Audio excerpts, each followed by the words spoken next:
장애인 문화복지신문 제257호 제8면 기사입니다. 수원지역 전자출입명부 사용 큰 폭 확대. 수원지역 다중이용시설들의 전자출입명부, 기패스, 사용률이 큰 폭으로 확대된 것으로 나타났다. 수원시는 9월 19일 기준으로 전자출입명부 관리 시스템에 등록된 시설 수가 7,584개소에 달하는 것으로 파악하고 있다. 특히 고위험 시설 8종, 헌팅포차, 감성주점, 유흥주점, 단란주점, 콜라텍, 노래연습장, 실내 집단운동시설, 실내 스탠딩 공연장을 비롯해 뷔페, 300인 이상 학원 등 의무시설에 해당하는 1,341개소는 모두 전자출입명부를 활용 중이다. 수원시가 관내 시설들의 일일 가입 현황을 파악해 본 결과 전자출입명부 도입 초기인 6월 초에는 주로 의무시설들이 가입을 신청했다. 이후 8월 초 하루 10여 건 안팎으로 줄었던 전자출입명부 가입 시설 수는 지난 8월 18일 사회적 거리두기가 2단계로 강화되면서 급증하기 시작했다. 특히 8월 30일부터 수도권에 강화된 방역 조치가 시행된다는 결정이 알려진 28일 435개, 29일 492개 시설이 전자출입명부를 도입한 것으로 기록됐다. 전자출입명부는 개인정보가 포함된 수기명부를 별도로 보관할 필요가 없기 때문에 시설 관리자가 관리하기에 편리하고 부담도 없다는 점에서 이미 시설들의 신청이 두드러졌다는 분석이다. 뿐만 아니라 최근에는 사업자 번호가 없는 경우에도 승인을 받으면 전자출입명부를 사용할 수 있게 되면서 일반 시민들이 소모임에도 전자출입명부를 활용하는 사례가 나타나고 있다.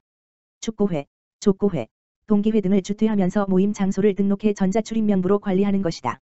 수원시는 사용자와 이용자에게 사용 방법을 알려주는 게시물을 수원시 홈페이지에 게시했으며 개인정보 유출 우려를 보완한 수기명부도 내려받아 사용할 수 있도록 했다.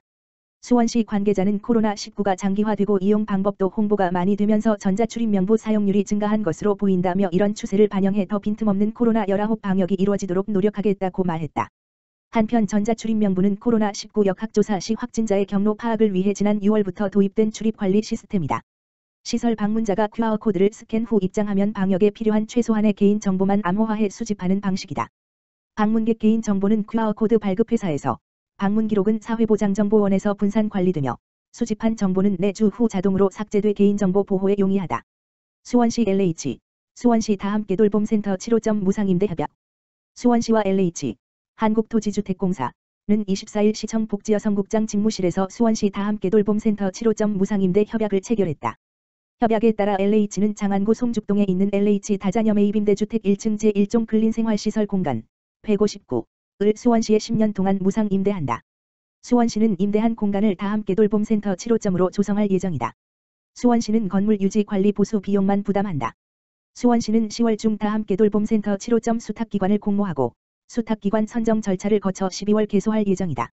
민선 7기 시민 약속 사업 중 하나인 다함께돌봄센터는 학교가 끝난 후 돌봄이 필요한 모든 초등학생 아동, 만 6 물결표 쌓인 12세를 대상으로 돌봄 서비스를 제공하는 시설이다. 부모의 소득 수준에 상관없이 모든 초등학생이 이용할 수 있고 저학년 학생 맞벌이 가정 다자녀 가정 자녀가 우선 이용할 수 있다. 급 간식을 제공하고 놀이 특성화 프로그램을 운영한다. 학습 지도도 한다. 월 물결표 쌓인 금요일 운영하고 학기 중에는 정오부터 오후 8시까지, 방학 중에는 오전 9시부터 오후 8시까지 문을 연다. 수원시는 2022년까지 다함께돌봄센터 20개소를 운영하는 것을 목표로 한다. 올해까지 7호점을 열고 2021년 6개소, 2022년 7개소를 설치할 계획이다. LH 다자녀 매입임대주택은 2명 이상 자녀들 둔 무주택 세대 구성원으로 국민임대 자산 기준을 충족하는 다자녀 가구가 입주할 수 있는 주택이다. 이날 협약식에는 서경보 수원시 복지여성국장, 박명수 LH 주거복지사업처장 등이 참석했다. 서경보 복지여성국장은 LH와 무상임대 협약이 다함께돌봄센터를 확충하는 데 큰 힘이 될 것이라며 일과 가정이 양립할 수 있는 환경 조성을 위해 지속해서 노력하겠다고 말했다. 시흥시 군자동 지역사회보장협의체, 독거노인, 중증장애인 40가구의 시흥화폐 시루, 마스크 후원. 시흥시 군자동 지역사회보장협의체, 민간위원장 장석일은 지난 25일 추석 명절을 맞이해 취약계층 40가구의 시흥화폐 시루 상품권 120만 원과 마스크 2,000매를 전달했다. 이날 행사는 군자동 지역사회보장협의체 후원으로 관내 독거노인, 중증장애인 등 취약계층 40가구의 이웃 사랑을 전하고자 마련됐다. 후원품 전달은 코로나19 상황을 고려해 최소 인원만 참석해 진행했고 군자동 지역사회보장협의체 일부 위원이 3가구만 방문해 후원품을 전달했다. 나머지 가구는 군자동 행정복지센터에서 추석 전에 전달할 예정이다. 장석일 군자동 지역사회보장협의체 위원장은 추석 명절을 앞두고 코로나19로 어려움을 겪고 있는 이웃에게 따뜻한 손길이 전달되기 바라며 소외된 이웃이 없도록 주변을 살피고 어려운 삶의 작은 보탬이라도 될 수 있도록 더욱 힘쓰겠다고 말했다. 정영미 군자동장은 모두 어려운 시기에 이웃을 위해 힘써줘 감사하다며 앞으로도 다양한 복지사업 추진을 통해 더불어 사는 따뜻한 군자동을 만들어 나가도록 노력하겠다고 말했다. 시흥시 추석 연휴 코로나19 특별 방역 대책 마련. 시흥시 시장 임병택 가 코로나19로부터 안전한 추석 연휴를 위해 오는 30일부터 내달 4일까지 추석 연휴 특별 방역 대책을 마련해 시행한다. 시는 닷새간 재난안전대책본부를 중심으로 매일 회의를 개최하고 공설묘지나 시민들이 많이 찾는 관광지 방역 상황을 점검한다. 시흥시 보건소와 정황보건지소는 평시와 같은 대응 체제를 유지하며 시민들의 문의 전화와 코로나19 검사, 긴급 상황에 즉각 대처할 수 있도록 했다. 우선 시는 관내 전통시장과 대형마트, 시흥 프리미엄 아울렛 내 유원시설 등의 수시로 방역을 실시하고 오이도 빨강등대와 오이도 선착장 등 해양수산시설에도 인력을 투입해 마스크 착용, 사회적 거리두기 등 관광객이 방역 수칙을 준수하도록 계도할 계획이다. 특히 추석을 맞아 성묘객이 많이 찾을 것으로 예상되는 정왕공설묘지와 공동묘지, 사설봉안당은 지난 14일부터 언론 홍보와 현수막, 문자 등을 통해 시민들을 대상으로 성묘 자제를 요청하고 있다. 성묘객 방문 시에는 비상근무자를 편성해 마스크 착용, 음식물 섭취를 금지하는 등 방역 수칙을 철저히 준수하도록 하고 방명록과 전자출입명부를 통해 방문자를 관리할 계획이다.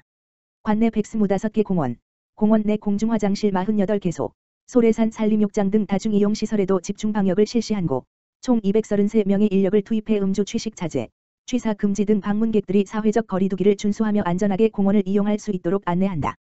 시흥경찰서와 협업해 추석 연휴 순찰도 강화할 계획이다. 연휴면 손이 바빠지는 택배 업체나 대중교통 운수업체에는 방역 물품을 지급하고 이행 상황을 점검하며 방역이 철저히 이루어질 수 있도록 했다.